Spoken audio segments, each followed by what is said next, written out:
All right. I'm in a little bit better frame of mind. Turns out I didn't have a therapist appointment today. I got a really misleading text message this morning about 9 a.m. saying I had an appointment at 4:30, and I didn't look at the date to see it's 4:30 next Monday. I don't know, I find it weird they would send a text message in the morning to tell me I have a appointment so far away. I'm not in the practice of opening everything up and analyzing the date like that, but usually I get a text message on the day of my appointment. So anyway,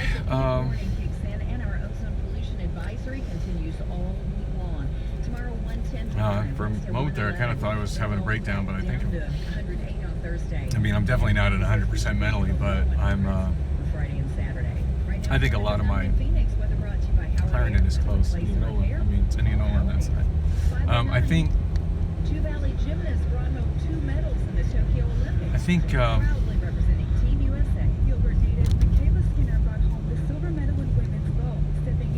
no, I'm still not thinking really clearly, come to think of it.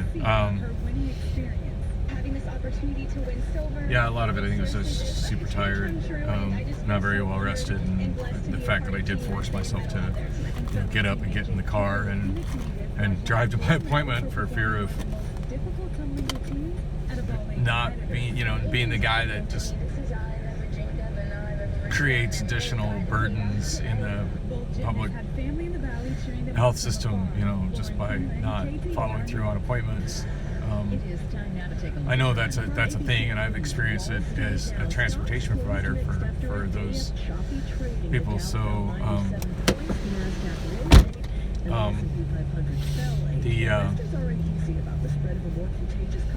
anyway, got there on time. I thought I was not there on time, and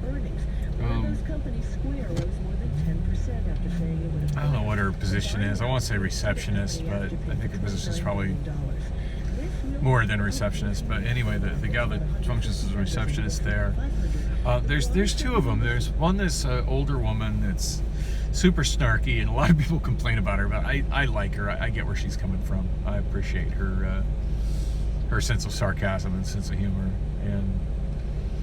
and I know there's times I've gone in where my mental state has not been good, and she's tremendously helped me. So I should really know her name by now, but it's not relevant to this. Anyway, she wasn't there.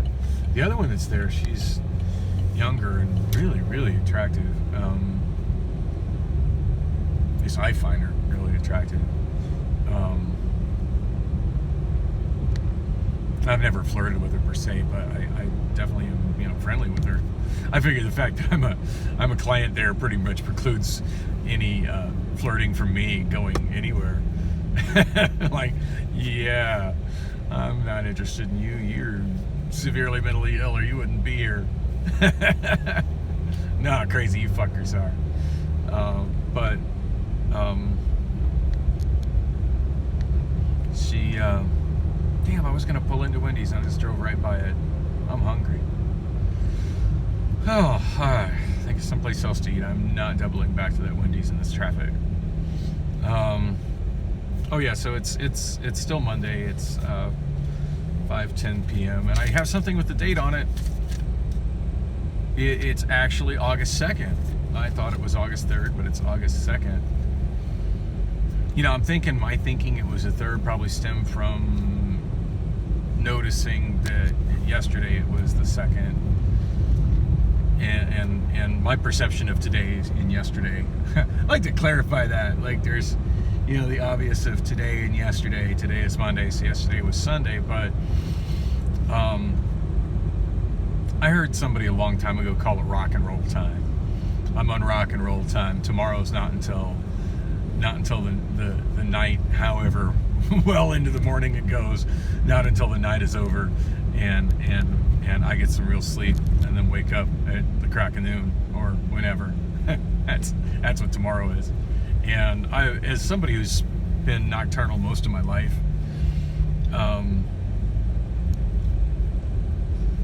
I relate to that in a really, really big way. Yeah. So my thoughts are a little bit clearer as far as like what happened before I woke up. When I did the first vlog, my thoughts were very cloudy. But I do remember yesterday Sunday, waking up fairly late in the evening, and considering going out, considering doing stuff, and just not. In fact, I think Priscilla even asked me a couple of times if I wanted to go out, get something to eat. Not that we have a lot of options, late at night on a Sunday, but it asked, and I was just like, yeah, I don't really feel like seeing people or getting dressed. And I can only imagine how bad I looked. I took a look in my mirror in the car after I got back from the clinic, and I'm shocked that receptionist was so unusually nice and friendly to me. And I wouldn't say she was flirty with me, but it was close. It was close. She was a little extra friendly with me, and she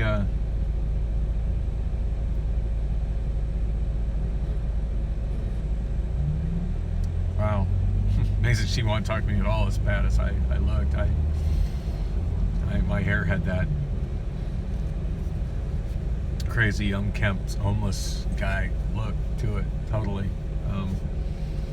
Although at least I kind of thought I had that going on, like as groggy as I was when I left the apartment. So I did grab my hairbrush. I used to always keep a good hairbrush in the car, and I think at some point I realized I didn't have one at home, and I moved the one from the car into the apartment. So anyway, I grabbed it and brought it out here. I'm reasonably sure Priscilla and I don't use the same hairbrushes, considering how fundamentally different our hair is. Anyway,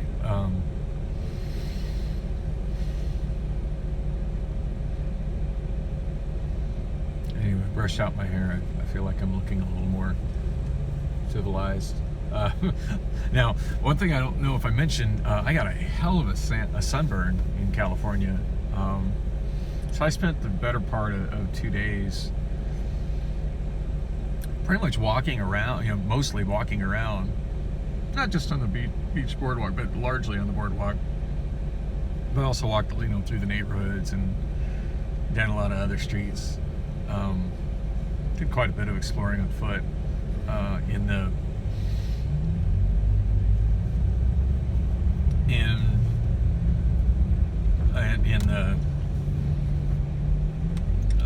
largely in the Venice Beach area, but I also went well into Santa Monica, pretty much as far north as the Santa Monica Pier. So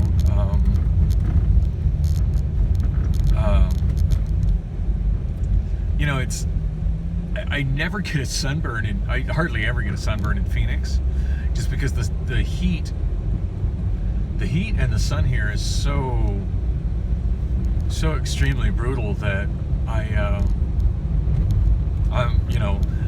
feel myself burning here. It's like you feel yourself burning up here. You get the hell out of the sun, and it's for me as an Arizona person, it's deceptive being down on the beach in LA like that.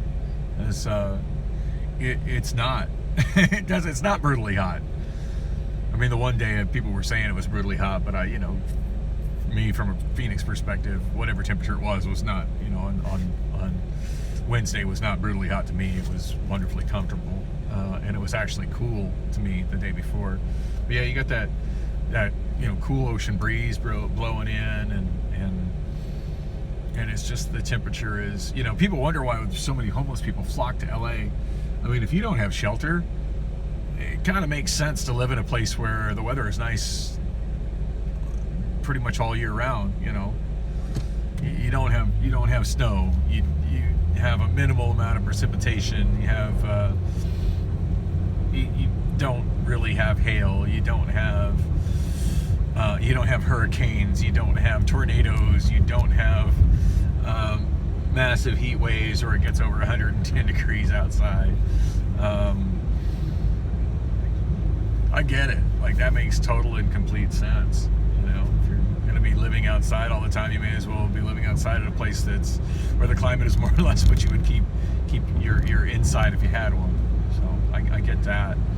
But anyway, it didn't. You know, it's not like I was too broke to buy sunscreen. I mean, I'm in a, you know, it's kind of weird. Like, in some ways, like my mindset, you know, it's like, well, kind of, I don't have a place to stay. I mean, granted, I could go home anytime I wanted, but home was, you know, roughly 7-hour drive away. So, you know, I could escape being homeless, just get in my car and drive. But the other thing I have that certainly the average homeless person, or even probably the average person living in the car, doesn't have, is I still have numerous credit cards with a lot of available credit. I mean, a lot is a relative term, and I'm not going to spill those numbers on this vlog, but you know, and I've known for a while that's an untenable situation, you know, and I can't be just surviving on those, but it's let's just say it wouldn't have been a huge burden to buy some sunscreen. I certainly had enough cash in my pocket to buy sunscreen, but I'm trying not to spend my cash because I got to pay my rent today. Should pay it today. I think I got a couple days grace period, but you know, today's the day I should be paying it.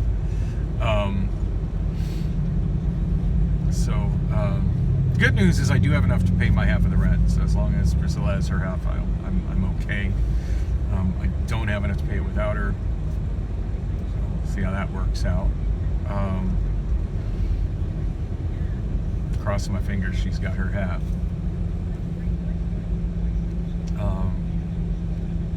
If anything, she should have been kind of preparing for me to not have my half. But yeah, cross that bridge when we come to it. And unfortunately, that isn't this month as I kind of anticipated it might be.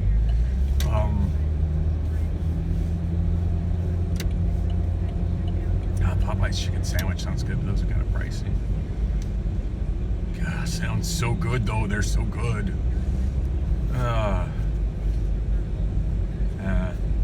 I need to be more budget conscious. I say as I'm driving directly directly towards Chick-fil-A. Yeah, there's good inexpensive fast food going that way. It just gets more expensive that way. So let's go south on 32nd Street.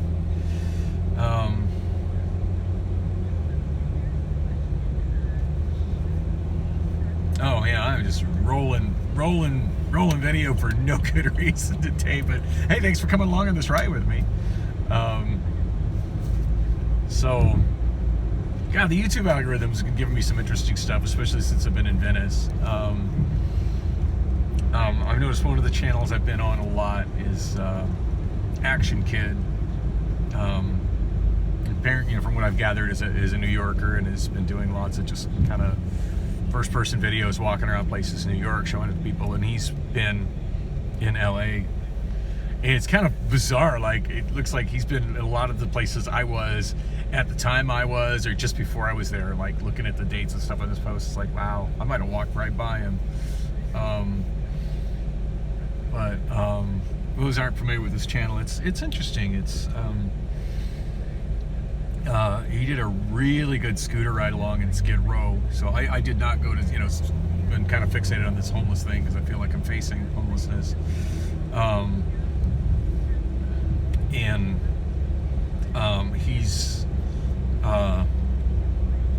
He did a really good ride along on a scooter all around Skid Row.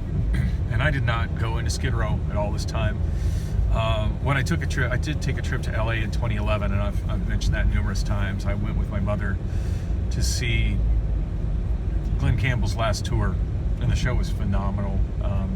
It's definitely a bucket list artist for me to see, and kind of bittersweet seeing him, and so well into his battle of Alzheimer's. But in spite of that,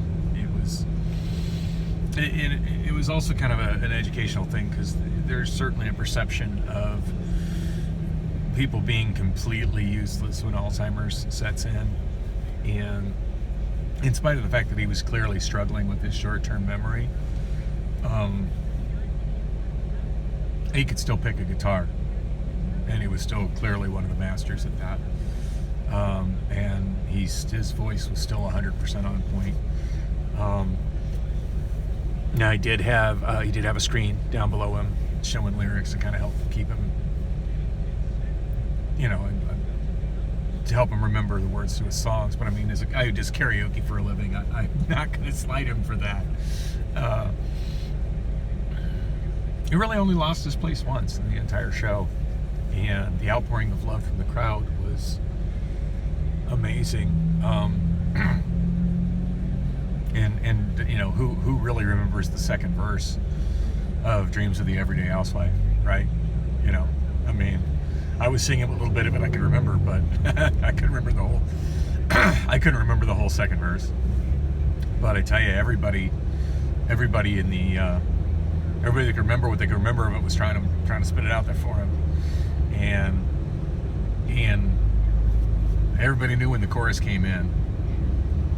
And when the chorus came in, you heard the entire Nokia Theater just singing the chorus of that song, which has long been one of my favorite Glen Campbell songs. And I sing it sometimes at karaoke, and I know I lose the crowd, but I don't give a shit. I love that song. And he, everybody started singing the song at the chorus, and it didn't take, with the whole crowd singing, it didn't take him long at all to find his place, and he just came in with his voice just soaring and just finished off the song wonderfully. And interestingly enough, never lost his place playing guitar on that song. Now, how much at that point was just him, playing chords and following the band. I would imagine quite a bit of it. The band that he toured with was his daughter's band, daughter and son-in-law. So, I mean, he was very much being cared for, not only physically and mentally, but also musically by family. So, anyway, so why am I talking about Glen Campbell? So I took that trip to LA with my mother, and not really knowing the area and not really knowing, how to get the venue, but looking at maps, and the maps not being very clear as to where the freeway exits were. I got off, I believe, at 10th Street. I mean, I'm dealing with memories that are like a decade old here, so pardon me if I'm wrong. But it seems like I got off at 10th Street and turned right to try to get into the downtown area. I figured I'd do better on at finding the venue, and then also finding parking for the venue, if I just got off and did surface streets, rather than trying to read an online map at the same, trying to read Google Maps on a keep in mind how slow devices were at loading those, back in 2011.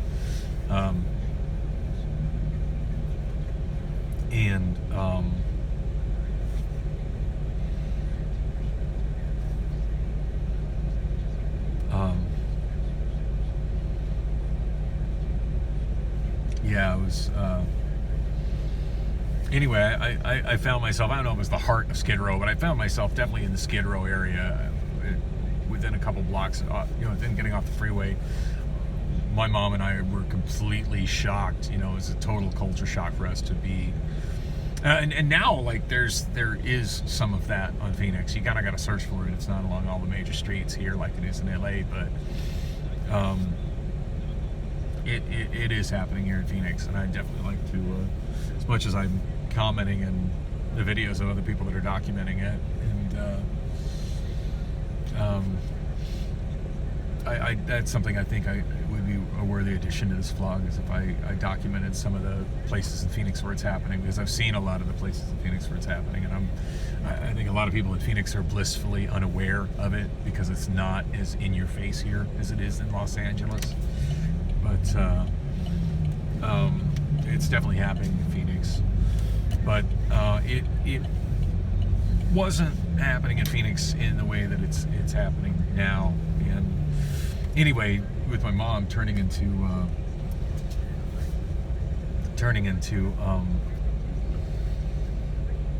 that Skid Row area, it was a total culture shock for us.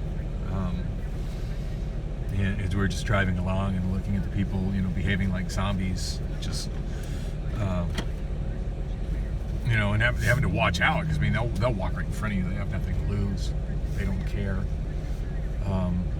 So I'm trying to figure out where I am and how to get to the theater from there. And I'm like, my mom is just, this is awful. Is this where we're going to see the concert? And I'm like, well, no, but I know we're really close to it. And we were really close to it. We were going to the LA Theater, which is right by the Staples Center in LA Live. And it's not, it's a very glitzy, fancy entertainment district, but it's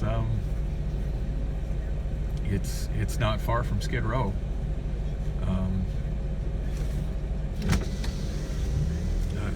Pardon me while I order. Can I help you? What are the items on the 2 for $6? The Whopper, the original chicken fries, big fish, Impossible Whopper, and a single bacon tea. Okay, can I get 2 big fish? Okay, anything else? No, that'll be it for me.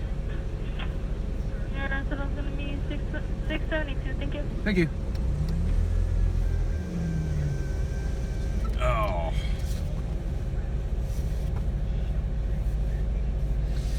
Oh gosh, so where was I? Oh, for somebody who's close to homeless, I shouldn't probably be spending $7 eating, but I'm really inept when it comes to preparing food, and my kitchen is not in really good shape right now. So, just throwing that out there.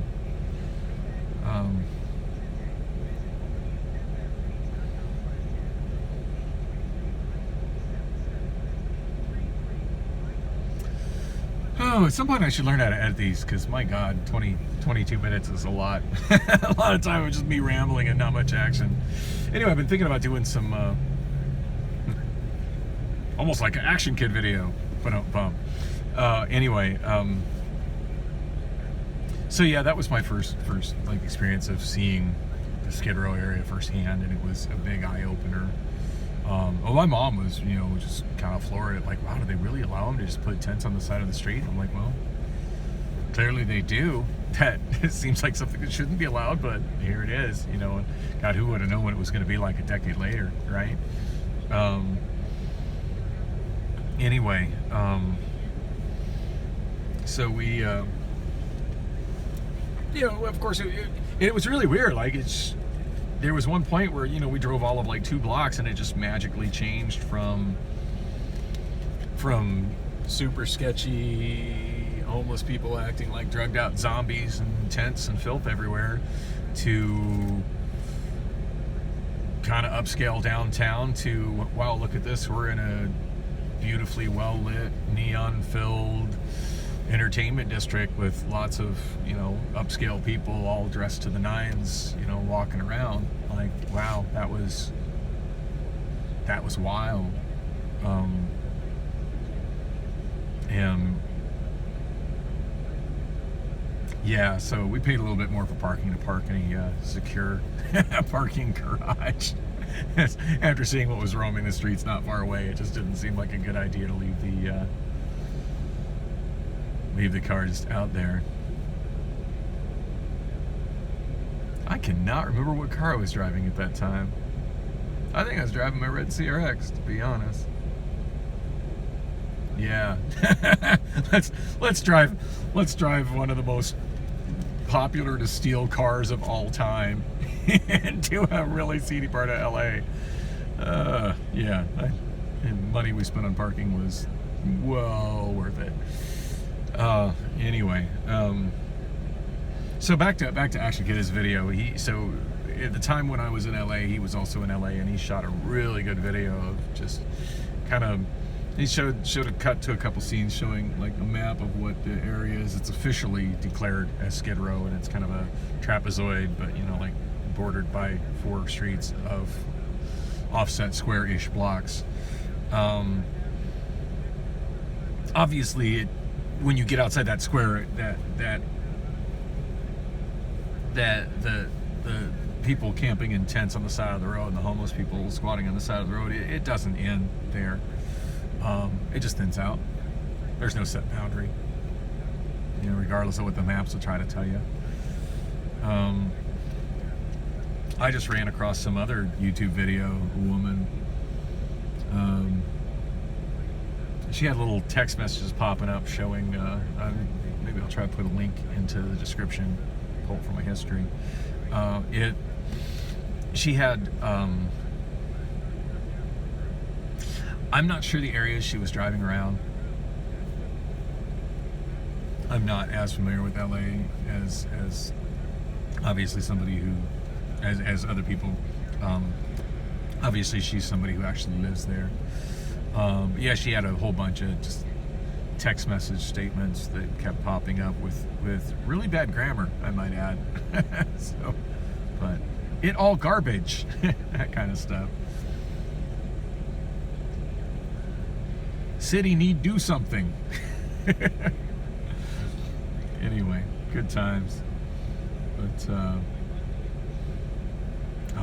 gosh, I saw another video that somebody shot. I want to remember if it was don't think it was Action Kid. I forget who it was. There's another person that's been shooting some videos documenting the homeless situation down in LA and around LA. I forget the name of the channel, but he's got a really long, kind of overbearingly long intro that includes some drone footage. Yeah, I'm not fond of YouTube intros. I don't use them, obviously. I mean, for me, it's an issue if I'm just inept at video editing. But, yeah, I'm not really fond of YouTube intros. I mean, if you're going to have one, 10 seconds. Once you've exceeded 10 seconds, you're just wasting my time. I'm sure there's a lot of other YouTubers agree with me on this.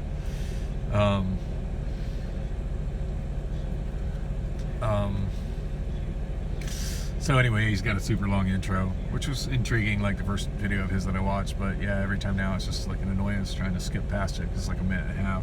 So if that helps you identify the YouTuber I'm talking about, awesome.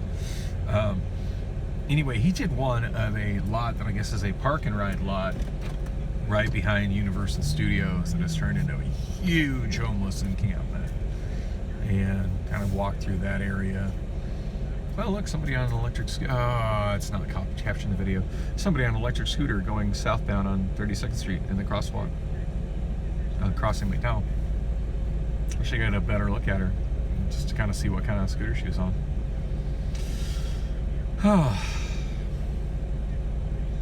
On that note, Andrew said he's got one of the limes working, so there will be I don't know, he said he'd come out here and bring them to me, but I got a feeling I got another trip to LA in the very near future.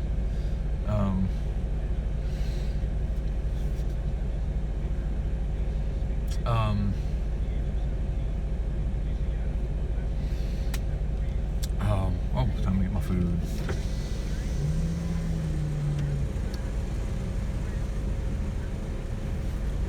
This property is under 24-hour video and surveillance, as it should be.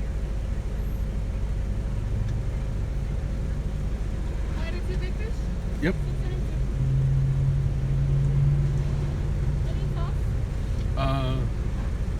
It's got tartar sauce on it, right? I should be good, yeah.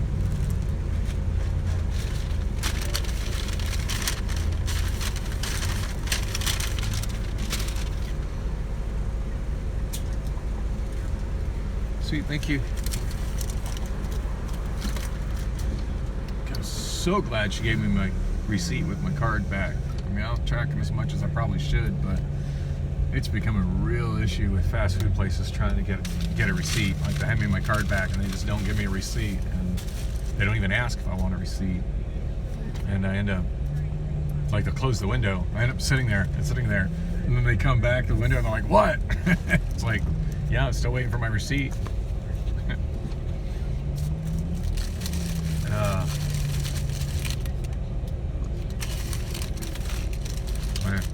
I can't be in a huge position to complain. Desperate as I am, I don't want to work those jobs. So, oh shit! Oh, it's hot! Oh, it's hot! Oh damn! Oh shit!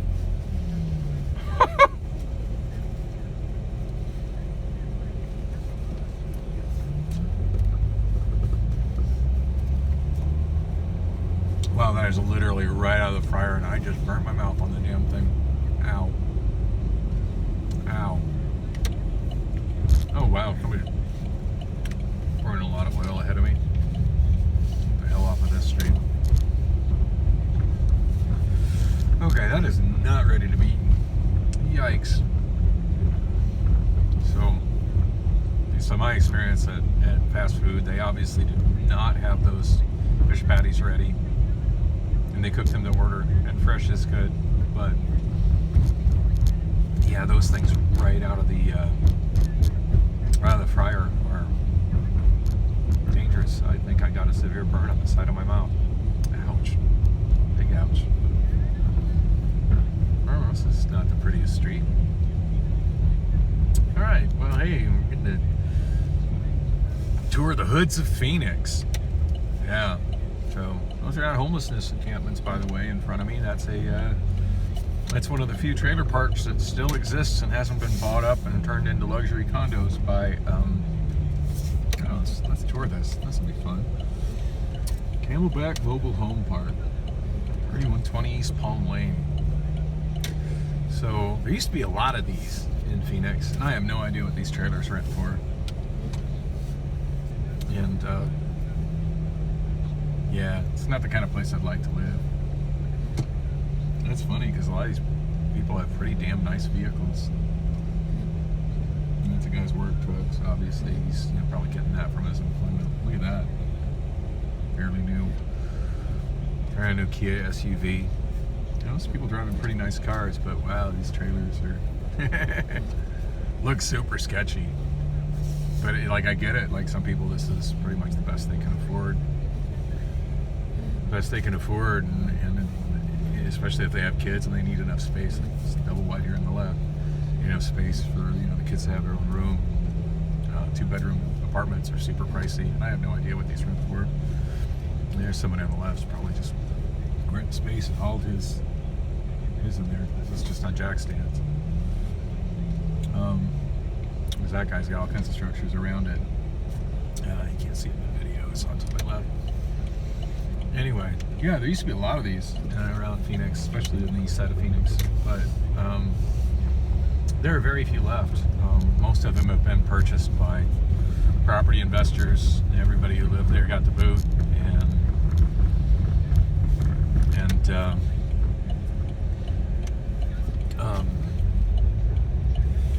and then they got replaced with either luxury apartments or luxury condos. And that's how gentrification works, kids.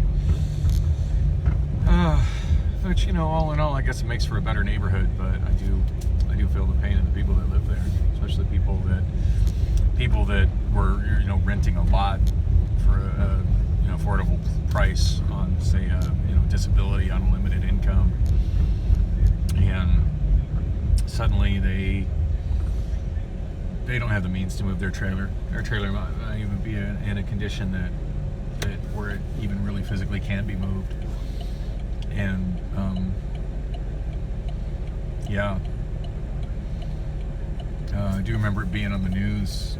It's maybe about 3 years ago, where a rather good-sized park like that on Apache in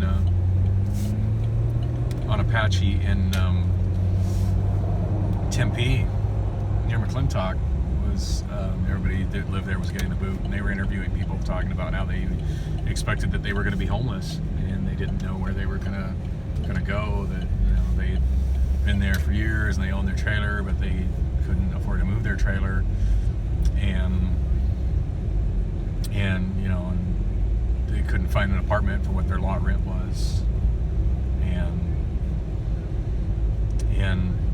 yeah, I feel bad. Like there's no, you know, the people that buy those properties, it's not their responsibility to create a contingency plan for the people that live there, but God, maybe it should be. So yeah, those people had nowhere to go. A lot of those people had nowhere to go. And some were just like, well, I guess I'm gonna live in my car right now. And you know, I wonder how many of them are still living in their cars. How many of them are now living in tents in LA? Who knows? Anyway, wow, I can't believe I've left this rolling for 35 minutes. Y'all troopers, if you watch this, I'm gonna try to get me a Polar Pop. Circle K here. See if my sip and save is still good. Anyway, thanks for watching, and there will be more later.